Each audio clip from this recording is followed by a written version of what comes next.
the city under martial law. Gunfire and the roar of jets echoing through the streets.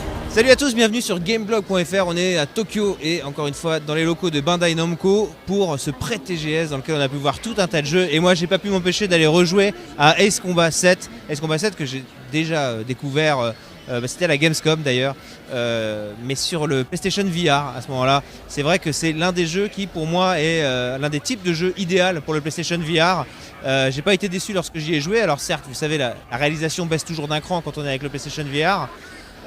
Mais pour le coup, on gagne tellement en immersion. Et là, dans un jeu où on est assis physiquement dans la vraie vie et assis dans le jeu, c'est-à-dire dans le cockpit, bah, c'est idéal. On regarde les avions passer, machin, etc. Bon, bref, il était reproposé avec une nouvelle démo. C'est pour ça que j'y ai joué. Et surtout, j'en ai profité pour y jouer sans le PlayStation VR, avec simplement une manette, un écran à l'ancienne. Et d'ailleurs, on retrouve véritablement dans Ace Combat 7, évidemment, tout ce qui fait le sel de la série depuis des années et des années. Une série que personnellement j'aimais beaucoup.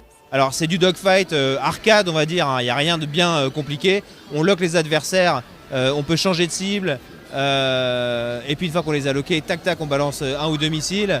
Quand ils passent dans le viseur et que celui-ci change de couleur, à ce moment-là on sait qu'on peut mitrailler également. Et donc c'est du dogfight très nerveux avec une prise en main très facile et très rapide. La différence évidemment quand on y joue là par rapport à quand on y joue avec un PlayStation VR, c'est la réalisation, c'est plus joli. Alors le jeu honnêtement n'atteint pas des niveaux totalement dingues en termes de réalisation. Mais cela dit, il y a un petit rendu qui se veut photoréaliste qui est assez sympa, et puis des petits effets notamment météo, parce que c'est l'une des grosses nouveautés de ce Ace Combat 7, c'est la possibilité d'être affecté dans son pilotage par les différences de météo qu'il peut y avoir. Donc on peut traverser des nuages parfois qui vont simplement vous brouiller la vue. D'ailleurs ils peuvent être utilisés pour semer les ennemis, semer les missiles, et ils vont être utilisés par les ennemis pour essayer de vous semer vous et vos missiles. Mais en gros parfois vous allez aussi vous allez traverser des espèces de tempêtes avec des gros coups de froid à l'intérieur des nuages.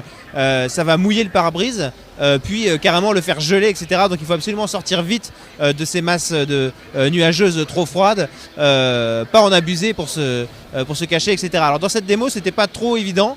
Dans celle que j'avais fait à la Gamescom un peu plus, mais là ce qui était sympa c'est qu'on a pu faire une nouvelle mission et on a pu voir qu'il y avait encore ce côté justement un peu arcade des Ace Combat, avec un boss à la fin. On voit un énorme avion qui déboule avec plein de petits avions super classe un peu fugitifs sous les ailes qui se détachent tous, et là ils éclatent tous assez facilement avec un missile. C'est une espèce de finish dans la mission qui se termine finalement avec un to be continued à suivre. Mais en gros voilà, tout ça pour vous dire qu'on a rejoué à Ace Combat, cette fois sans la réalité virtuelle, et qu'on a toujours des impressions assez bonnes sur ce retour d'une série qu'on n'a pas vue finalement depuis assez longtemps, et dans un genre qu'on voit plus non plus très souvent par rapport à il y a quelques années. Bref, voilà, un petit jeu à surveiller qui sort donc sur PS4, Xbox One et PC en 2018, avec une compatibilité PlayStation VR sur PS4. Il ne me reste plus qu'à vous dire à très vite pour de nouvelles vidéos en direct de Tokyo et du TGS à partir de demain, et ça commence demain. On est chaud, on est chaud patate. D'ici là, je vous fais des bisous, et n'hésitez pas à utiliser le hashtag TGS Gameblog et à mettre un petit pouce si vous nous regardez sur YouTube. Allez, à bientôt. Ciao ciao. I tested them myself.